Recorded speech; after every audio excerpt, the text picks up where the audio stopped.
नमस्कार। आज के इस एक्सप्लेनर में बहुत बहुत स्वागत है। आज का विषय बेहद ही अर्जेंट और अहम है।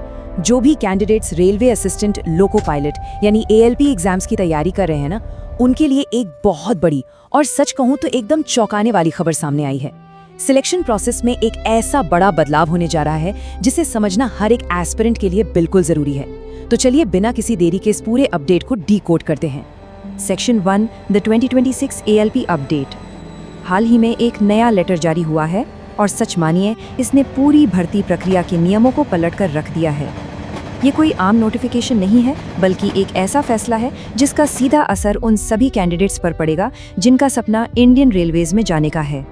दोस्तों, ALP के सिलेक्शन प्रोसेस में एक बड़ा बदलाव किया गया है। ये शब्द सीधे तौर पर उस नई दिशा की तरफ इशारा करते हैं जो रेलवे रिक्रूटमेंट बोर्ड अब अपनाने जा रहा है। बस इस एक लाइन ने उन लाखों स्टूडेंट्स का ध्यान अपनी तरफ खींच लिया है जो दिन रात एकदम जी तोड़ मेहनत से इस मुश्किल परीक्षा की तैयारी में लगे हुए हैं। तो चलिए थोड़ा डिटेल में समझते हैं कि आखिर मामला क्या है। एक ALP कैंडिडेट को मेनली 3 बड़े पड़ावों से गुजरना पड़ता है।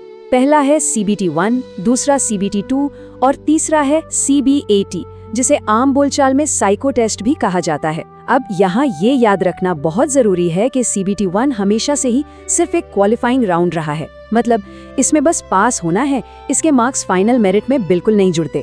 जो असली खेल और अंकों की रेस है ना, वो इसके बाद शुरू होती है। Section 2 the old selection process. अब इस नए बदलाव को पूरी तरह से समझने के लिए पहले ये जानना जरूरी है कि पुरानी व्यवस्था आखिर काम कैसे करती थी और फाइनल मेरिट लिस्ट पहले किस बेसिस पर बनती थी। पुराने नियमों की बात करें तो CBT 2 के पेपर A का रोल बहुत ही बड़ा हुआ करता था। फाइनल मेरिट में इसका पूरे 70% का एक भारी भरकम वेटेज होता था और जो बाकी बचा 30% हिस्सा था ना, वो CBAT यानी साइको टेस्ट से लिया जाता था। तो साफ सी बात है, किसी भी कैंडिडेट का सिलेक्शन काफी हद तक इस बात पर टिका होता था कि उसने लिखित परीक्षा यानी CBT 2 के पेपर A में कितना गजब का स्कोर किया है। सारा का सारा फोकस, सारी एनर्जी बस वहीं लगाई जाती थी। लेकिन अब ये पूरी कहानी बदल चुकी है। Section 3 the new 50-50 formula. ये वो क्रांतिकारी अपडेट है जिसने फाइनल मेरिट लिस्ट का पूरा गणित ही हिला कर रख दिया है। जो पलड़ा पहले एक ही तरफ झुका रहता था, उसे अब पूरी तरह से नया रूप दे दिया गया है। अब यहाँ जो बात वाकई सबसे ज्यादा दिलचस्प है वो ये है कि अब ये बंटवारा बिल्कुल आधा आधा हो गया है, 50-50।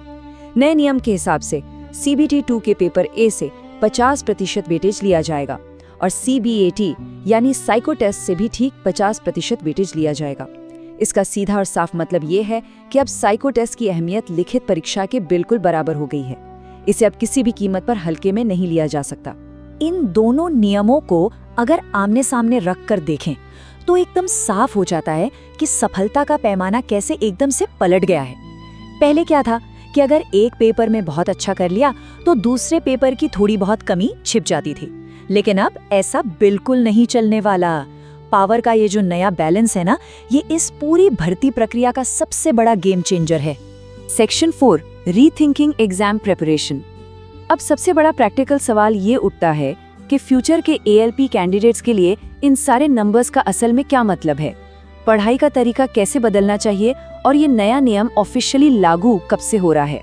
इस पूरी बात को ग्राउंड रियलिटी पर समझने के लिए ये जानना बहुत जरूरी है कि ये नया 50-50 वाला नियम 2026 की उस नई वैकेंसी पर लागू होगा जिसके फॉर्म 15 मई से भरे जाने शुरू होंगे। मतलब जो भी कैंडिडेट्स इस आने वाली भर्ती का हिस्सा बनने वाले हैं, उनके मन में अब कोई भी डाउट नहीं होना चाहिए। एकदम डे 1 से इसी नए नियम को दिमाग में रखकर तैयारी करनी पड़ेगी। तो सबसे अहम बात यही निकल कर आती है कि इन नए परसेंटेज का सीधा असर हर दिन की पढ़ाई वाली स्ट्रैटेजी पर पड़ना ही चाहिए। कैंडिडेट्स को इस नए नियम को लेकर बहुत ज्यादा अलर्ट रहना होगा। अब सिर्फ किताबी ज्ञान से काम नहीं चलेगा, पढ़ाई के तरीकों में एकदम तुरंत बदलाव करने की सख्त जरूरत है। सबसे बड़ा चेंज ये लाना होगा कि जितना टाइम और फोकस CBT 2 पर दिया जाता है ना, ठीक उतना ही ध्यान अब साइको टेस्ट यानी CBAT पर भी देना होगा। इस नई वैकेंसी में अपनी सीट पक्की करने के लिए मेंटल एबिलिटी का ये टेस्ट अब सबसे क्रूशियल कड़ी बन चुका है। आज के इस एक्सप्लेनर के आखिर में सोर्स मटेरियल से लिया गया एक बहुत ही सोचने वाला सवाल सामने आता है। इस नए बदलाव को लेकर क्या राय हो सकती है? रेलवे के फ्यूचर लोको पायलटों पर इस फैसले का जो गहरा असर पड़ने वाला है उसके बारे में सोचना वाकई काफी दिलचस्प है। क्या बराबर का वेटेज देने से मेंटली ज्यादा स्ट्रॉन्ग और काबिल लोको पायलट चुनने में मदद मिलेगी, या फिर इस 50-50 फॉर्मूले से स्टूडेंट्स पर प्रेशर और ज्यादा बढ़ जाएगा? खैर, इस अहम सवाल के साथ आज की ये चर्चा हम यहीं खत्म करते हैं। इस शानदार टॉपिक को समझने के लिए हमारे साथ जुड़े रहने के लिए बहुत बहुत धन्यवाद।